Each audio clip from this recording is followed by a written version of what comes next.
Hello everyone, welcome in online lecture series of Unit 1st of Paper 3. In this lecture, we are going to discuss point number 1st of Unit 1st, that is alkylation of nucleophilic carbon intermediates, and in that subpoint generation of carbanion. So let's start. First point, that is nucleophilic carbon intermediate. As our point name is nucleophilic alkylation of nucleophilic carbon intermediate, we must know what is nucleophilic carbon. Okay, so nucleophilic carbon means what? A carbon atom which bear a negative charge is called as nucleophilic carbon. See here, carbon atom bearing a negative charge which is in conjugation with double bond or carbonyl group, due to which it can be stabilized by resonance, are called as nucleophilic carbon intermediate. Okay, and how it can be generated? It can be generated by abstraction of acidic proton by the bases. Okay, nucleophilic carbon intermediate म्हणजे काय? असा carbon की ज्याच्यावरती काय आहे? Negative charge आहे, त्याला आपण काय म्हणणार आहोत? Nucleophilic carbon. आणि हा स्टॅबिलाइज कसा होऊ शकतो? हा जो न्यूक्लिओफिलिक कार्बन आहे तो स्टॅबिलाइज कसा होऊ शकतो? स्टेबल कधी असू शकतो? ज्यावेळी तो कॉन्जुगेशनमध्ये असेल, कोणाच्या? डबल बॉन्डच्या कॉन्जुगेशनमध्ये असेल, त्यावेळी तो काय होऊ शकतो? स्टॅबिलाइज होऊ शकतो बिकॉज ऑफ रेझोनन्स इफेक्ट. आणि हे जे न्यूक्लिओफिलिक कार्बन इंटरमिजिएट आहेत ते जनरेट कसं करणार आहोत आपण? By abstraction of acidic proton by the bases. आपण हे इन डिटेल नंतर डिस्कस करणार आहोत. Abstraction of acidic proton by the bases. So see which bases we can use for the generation of nucleophilic carbon intermediate. The another word for the nucleophilic carbon is the enolate. Okay, remember, another word for the nucleophilic carbon intermediate is enolates. Okay, so here are the some bases which we can use for the generation of enolates. See, inorganic bases, which are they?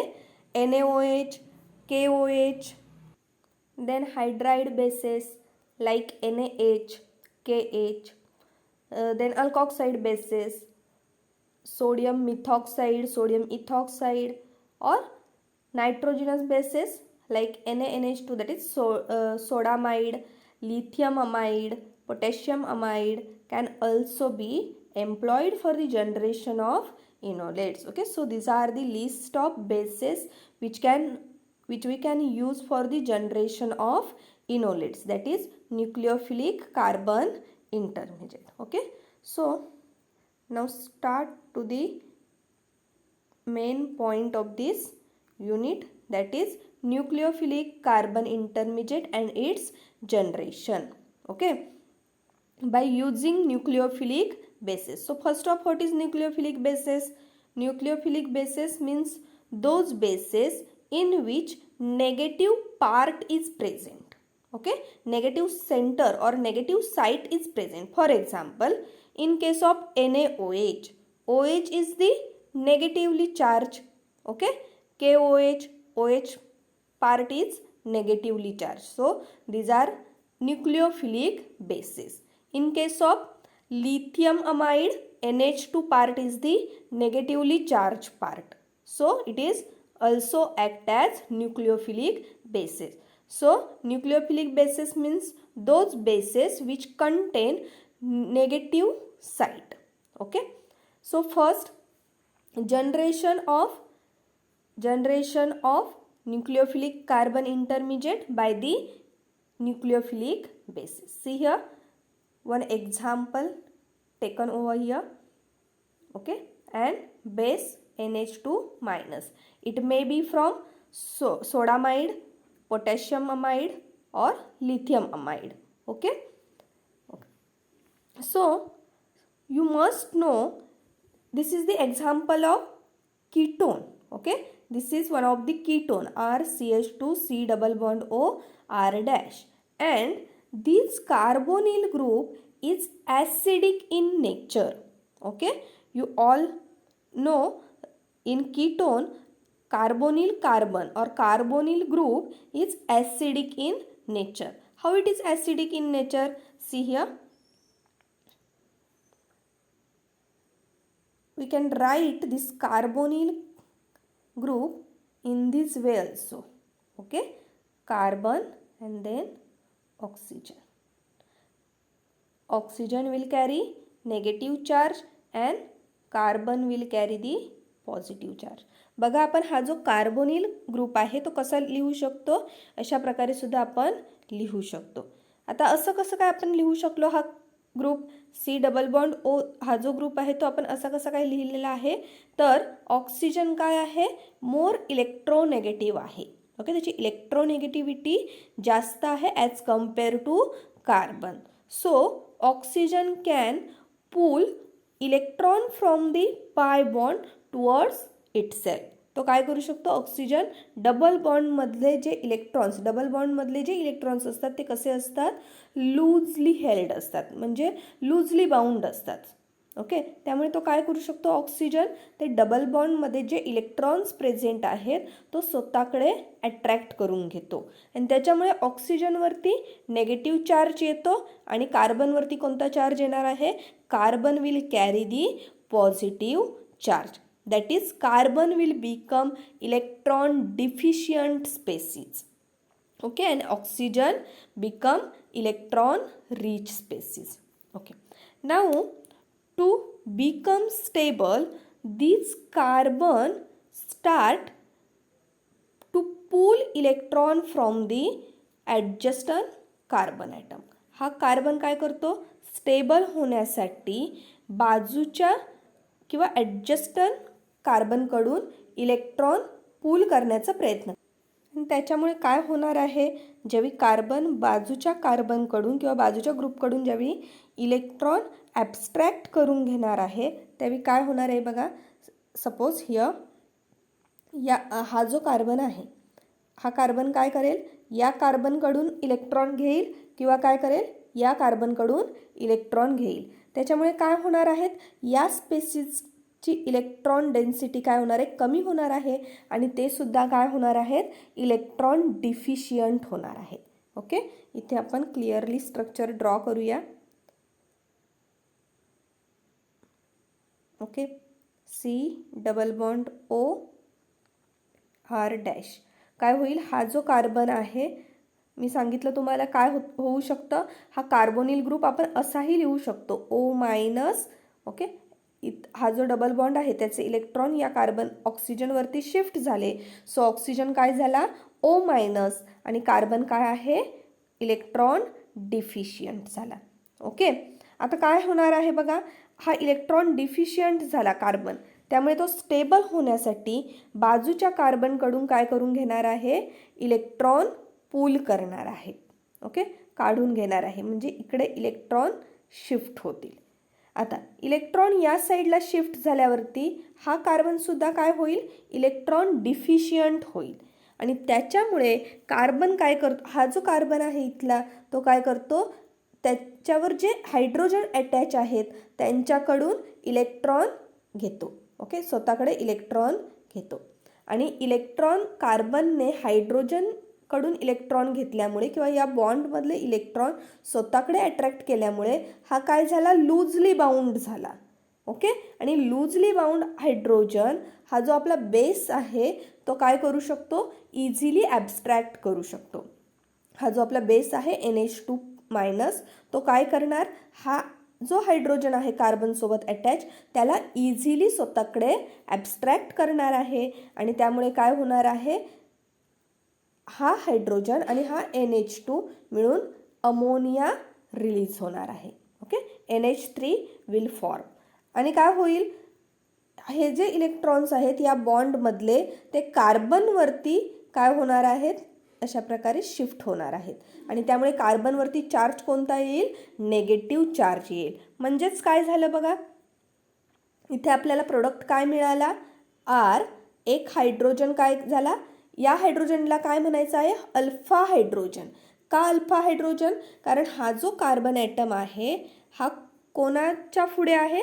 Next to the functional group, that is carbonyl carbon. Carbonyl कार्बनच्या नंतरचा जो carbon आहे त्याला आपण alpha म्हणतो, alpha carbon atom. हा सुद्धा alpha carbon atom आहे. आर ग्रुप आहे ना, अल्किल ग्रुप आहे. सो आपण त्याला सुद्धा काय म्हणू शकतो? अल्फा कार्बन म्हणू शकतो. सो इथे आपल्याकडे 2 अल्फा कार्बन आहेत. इथे जे हायड्रोजन इंडिकेट केलेले आहेत ते कोणते हायड्रोजन आहेत? अल्फा हायड्रोजन आहेत. सो इथले अल्फा हायड्रोजन हा जो बेस आहे तो काय करणार आहे? ॲब्स्ट्रॅक्ट करणार आहे आणि त्यामुळे काय होईल? कार्बनवरती निगेटिव्ह चार्ज डेव्हलप होईल. सो आपल्याला प्रोडक्ट असा मिळेल. यालाच म्हणायचं आहे nucleophilic carbon intermediate. Okay, I hope तुम्हाला काय सांगितलं ते समजलं असेल. काय आहे इथे? हा जो कीटोन आहे त्याच्यामधला जो कार्बोनिल कार्बन आहे तो काय आहे? ॲसिडिक इन नेचर आहे. ओके, ओव्हरऑल जो हा C double bond O group आहे, कार्बोनिल ग्रुप आहे, तो कसा आहे? ॲसिडिक इन नेचर आहे. त्यामुळे तो काय करणार आहे? इलेक्ट्रॉन विड्रॉईंग ग्रुप आहे तो. ओके, सो तो काय करणार आहे? या ॲडजस्टंट कार्बनकडून इलेक्ट्रॉन पूल करून घेणार आहे. ॲब्स्ट्रॅक्ट म्हणण्यापेक्षा पूल करून घेणार आहे तो. ओके, आणि त्यामुळे काय होईल? हा जो अल्फा कार्बन ॲटम आहे तो इलेक्ट्रॉन डिफिशियंट होईल आणि तो इलेक्ट्रॉन डिफिशियंट कार्बन स्टेबल होण्यासाठी त्याच्यावर जे हायड्रोजन अटॅच आहेत, अल्फा हायड्रोजन, त्यांच्याकडून इलेक्ट्रॉन काय करणार आहे? ॲब्स्ट्रॅक्ट करणार आहे, पूल करणार आहे. त्यामुळे इथला जो या कार्बनवरचा जो हायड्रोजन आहे तो कसा असेल? लूजली बाउंड असेल. ओके, आणि त्यामुळे लूजली बाउंड असल्यामुळे हा बेस जो आहे तो इझिली याला स्वतःकडे काय करू शकतो? ॲब्स्ट्रॅक्ट करू शकतो, पूल करू शकतो आणि आपल्याला अशा प्रकारे बाय प्रोडक्ट मिळणार आहे. ओके, किंवा रिलीज होणार आहे अमोनिया गॅस. त्याच्यानंतर आपल्याला जो फायनल प्रोडक्ट मिळणार आहे या रिॲक्शनचा तो आहे RCH minus C double bond OR. म्हणजे इथे तुमचं नेगेटिव्ह सेंटर डेव्हलप झालं. ठीक आहे, तर अशा प्रकारे आपण न्यूक्लिओफिलिक कार्बन इंटरमिजिएट जनरेट करू शकतो by using the nucleophilic basis. Okay, let discuss some another examples. See here, RCH2 C double bond OR means this is ester. Okay, again one of the nucleophilic base may be from NaOH or KOH. हा जो OH minus part आहे तो NaOH बेसचा असेल किंवा KOH बेसचा असेल. आपण न्यूक्लिओफिलिक बेस यूज केलेला आहे. ओके, हे इस्टर आहे आपल्याकडे. ठीक आहे, काय होईल आता इथे? जसं मगाशी आपण सांगितलं ना, अल्फा कार्बनवरचा हायड्रोजन काय होणार आहे? बेस ॲब्स्ट्रॅक्ट करून घेणार आहे. ठीक आहे, आपला पूर्ण या टॉपिकमध्ये, एंटायर टॉपिकमध्ये टार्गेट कोण असणार आहे? Alpha hydrogen. ठीक आहे, मग आता शॉर्टमध्ये सांगते, हा जो OH ग्रुप आहे तो काय करेल? या अल्फा कार्बनवरचा एक हायड्रोजन ॲब्स्ट्रॅक्ट करेल आणि H2O फॉर्ममध्ये बाहेर पडेल. ओके, आणि काय होणार आहे बघा? तुम्हाला कोणता प्रोडक्ट मिळणार आहे? RCH minus C double bond OR dash. Okay, अशा प्रकारे इथे कार्बॅनियन जनरेट होणार आहे. न्यूक्लिओफिलिक सेंटर जनरेट होणार आहे, नेगेटिव्हली चार्ज सेंटर. ठीक आहे, आपण फक्त एवढंच लक्षात ठेवायचं आहे की आपल्याला याच्यामध्ये अल्फा कार्बन शोधायचा आहे आणि अल्फा कार्बनवरचा एक हायड्रोजन काय करणार आहे? बेस ॲब्स्ट्रॅक्ट करून घेणार आहे. आता ते का अल्फा हायड्रोजनच बेस ॲब्स्ट्रॅक्ट करतो ते मी तुम्हाला सांगितलं की हा कार्बोनिल कार्बन जो आहे तो कसा आहे? ॲसिडिक इन नेचर आहे किंवा इलेक्ट्रॉन विड्रॉ करतो आणि त्याच्यामुळे अल्फा कार्बन काय होतो? इलेक्ट्रॉन डिफिशियंट होतो आणि तो इलेक्ट्रॉन डिफिशियंट कार्बन स्वतःला स्टेबल करण्यासाठी त्याच्यावर जे हायड्रोजन ॲटम अटॅच आहेत त्यांच्याकडून इलेक्ट्रॉन घेतो आणि त्याच्यामुळे काय होतं? त्याने इलेक्ट्रॉन घेतल्यामुळे हा हायड्रोजन लूजली बाउंड राहतो. ठीक आहे, आणि लूजली बाउंड असल्यामुळे काय होऊ शकतं? बेस त्याला इझिली स्वतःकडे ओढू शकतो. Next example. ओके, आता इथे तुम्हाला दिसतंय की 2 C double bond O group present आहेत. Okay, there are 2 C double bond O groups are present.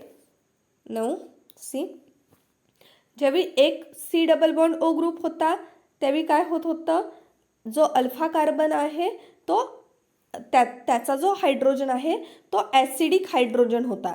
म्हणजे काय होता, इझिली रिमूव्ह होऊ शकत होता, बेस इझिली ॲब्स्ट्रॅक्ट करू शकत होता.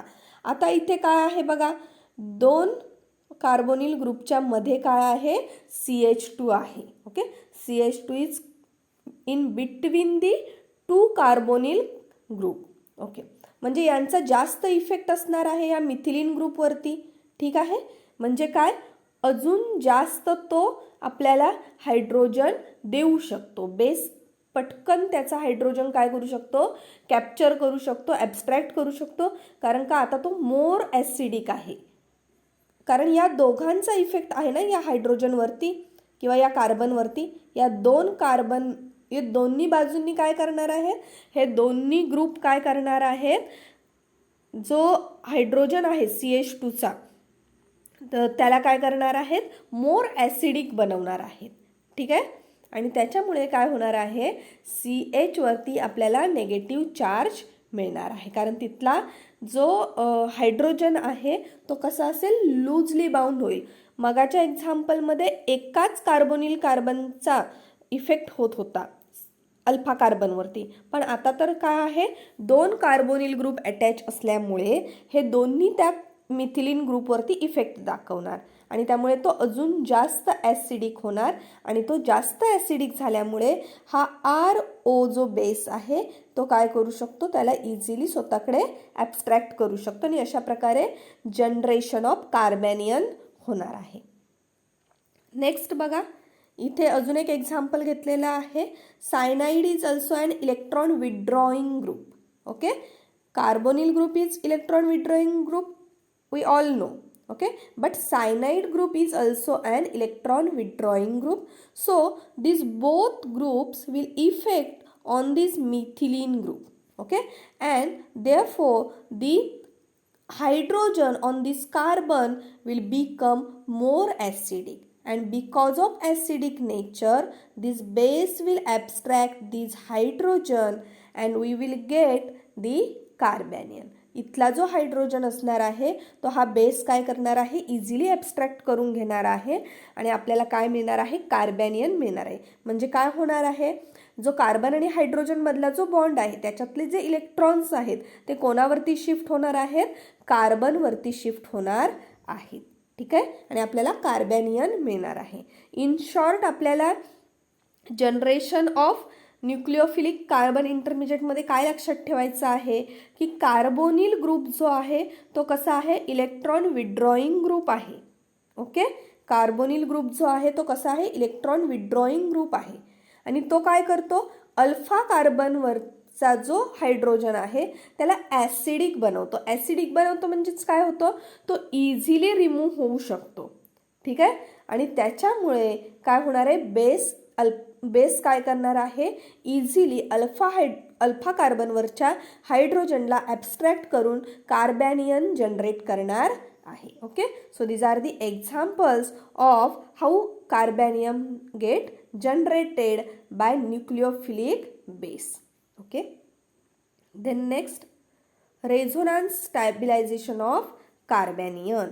आता आपण यांचं रेझोनान्स स्टॅबिलायझेशन बघूया. इनोलेट म्हणजे मी काय सांगितलं तुम्हाला, इनोलेट म्हणजे रेझोनान्स स्टॅबिलायझेशन ऑफ कार्बॅनियन. जे कार्बॅनियन आतापर्यंत आपण जनरेट केलं आहे ते ज्यावेळी स्टॅबिलाइज होतील रेझोनान्स इफेक्टने त्यावेळी त्यांना आपण काय म्हणणार आहोत, इनोलेट म्हणणार आहोत. याआधी आपण सगळे कार्बॅनियन जनरेट केले बघा. हां, हे सगळे जे आहेत ते काय आहेत, कार्बॅनियन आहेत. ओके, याला आपण काय म्हणणार आहोत, कार्बॅनियन म्हणणार आहोत. आणि हे ज्यावेळी आपण रेझोनान्स याचं स्टॅबिलायझेशन दाखवणार आहोत रेझोनान्सने त्यावेळी त्याला आपण म्हणणार आहोत इनोलेट. ठीक आहे, इथे बघा रेझोनान्स स्टॅबिलायझेशन ऑफ कार्बॅनियन. फर्स्ट आपण हे इनोलेट बघितलेलं, कीटोनसाठीचं काय केलेलं, कार्बॅनियन जनरेट केलेलं. ओके, पहिल्यांदा आपण कीटोनसाठी बघितलेलं, अशा प्रकारे जनरेट केलेलं होतं कार्बॅनियन. आता याचं रेझोनान्स स्टॅबिलायझेशन बघूया. हा नेगेटिव्ह चार्ज काय होईल, इथे शिफ्ट होईल आणि इथे नेगेटिव्ह चार्ज शिफ्ट झाल्यामुळे किंवा इथे डबल बॉन्ड फॉर्म झाल्यामुळे हा काय होईल, डबल बॉन्ड ऑक्सिजनवरती शिफ्ट होईल. सो याला म्हणायचं enolate of ketone. Ene for double bond. Alkene असतं ना त्यावेळी आपण इन म्हणतो. So ene same fashion enolate, ene. Then next enolate of ester. See here, in last slide we generate carbanion of ester. Now stabilize this carbanion by resonance effect. So this charge will shift here and this double bond will get shift on oxygen and we will get the enolate of ester. Okay, simple आहे. आधी आपण काय केलं, कार्बॅनियन generate केले आणि आता आपण काय करतोय, त्या जनरेट झालेल्या कार्बॅनियनचं रेझोनन्स स्टॅबिलायझेशन करतोय, ज्याला आपण काय म्हणणार आहोत, इनोलेट म्हणणार आहोत. ओके, इथे सिम्बॉल बघा काय दाखवले, एरो कसे दाखवलेत बघा, इक्विव्हॅलेंट किंवा रेझोनन्स आहे दोघांमध्ये. ठीक आहे, म्हणजे हे स्ट्रक्चर आपल्याला असं सुद्धा मिळू शकतं जर आपण बॅक रिव्हर्स चार्जेस केले. बघा हा इथे आला तर काय होणार, हे परत असं होणार. सो ॲरो अशा प्रकारे रेझोनन्स स्टॅबिलायझेशनचे दाखवलेले आहेत. दोन्ही स्ट्रक्चर कशी आहेत, इक्विव्हॅलेंट आहेत. Then next enolate of malonic ester. Okay, malonic इस्टरचं आपण कार्बॅनियन जनरेट केलं होतं मगाशी. म्हणजेच काय, मॅलोनिक इस्टर म्हणजे अशा प्रकारे दोन काय आहेत, कार्बोनिल ग्रुप प्रेझेंट आहेत या स्ट्रक्चरमध्ये. ठीक आहे, आता याचं ज्यावेळी तुम्ही इनोलेट बनवणार आहात त्यावेळी दोन प्रकारे आपल्याला दोन इनोलेट्स मिळू शकतात. कसं, हा आपण इथेही शिफ्ट करू शकतो, अशा प्रकारे जर केलं तर आपल्याला या टाईपचं इनोलेट मिळेल. किंवा जर समजा हा नेगेटिव्ह चार्ज मी या बाजूला शिफ्ट केला आणि अशा प्रकारे जर शिफ्टिंग दाखवलं चार्जचं तर आपल्याला अजून एक इनोलेट मिळू शकतं. कोणतं आहे ते, O minus double bond CH C double bond O R. ठीक आहे, अशा प्रकारे आपल्याला मॅलोनिक इस्टरसाठी दोन रेझोनेटिंग स्ट्रक्चर मिळू शकतात. And we all know maximum the resonance structure, maximum is the stability. So malonic इस्टरचे जे इनोलेट आहेत किंवा हे जे कार्बॅनियन आहे ते काय आहे, जास्त स्टेबल आहे, कारण त्याच्यासाठी आपल्याला जास्त रेझोनेटिंग स्ट्रक्चर मिळत आहेत. ओके, आय होप तुम्हाला काय शिकवलं ते आज समजलं असेल. काय काय आपण डिस्कस केलं, generation of here nucleophilic carbon intermediate. इथे आधी आपण काही बेस डिस्कस केलेले आहेत जे आपण इनोलेट जनरेट करण्यासाठी यूज करतो. पहिल्यांदा इनोलेट म्हणजे काय, इनोलेट म्हणजे मी इथे सांगितलेलं आहे बघा, ज्यावेळी ओके जो नेगेटिव्हली चार्ज कार्बन ॲटम आहे तो ज्यावेळी रेझोनन्सने स्टॅबिलाइज झालेला असेल त्यावेळी त्याला आपण काय म्हणणार आहोत, इनोलेट असं म्हणणार आहोत. नेगेटिव्ह चार्ज कार्बन असणारी स्पेसिस म्हणजे काय आहे, तर ती आहे कार्बॅनियन. ओके, त्यावेळी आपण त्याला कार्बॅनियन म्हणणार आहोत. आणि ज्यावेळी कार्बॅनियन रेझोनन्स स्टॅबिलाइज असेल त्यावेळी त्याला आपण इनोलेट असं म्हणणार आहोत. मग कोणकोणते बेसेस आपण यूज करणार आहोत, तर इथे बेसची लिस्ट दिलेली आहे. ओके, न्यूक्लिओफिलिक बेस म्हणजे काय, न्यूक्लिओफिलिक बेसेस म्हणजे असे बेसेस की ज्यांच्यामध्ये नेगेटिव्ह साईट आहे. Okay, for example NaNH2, KNH2 यांच्यामध्ये NH2 हा ग्रुप कसा आहे, नेगेटिव्हली चार्ज आहे. त्याच्यानंतर आपण काही एक्झाम्पल डिस्कस केली. पहिल्यांदा आपण कीटोनचं कार्बॅनियन जनरेट केलं.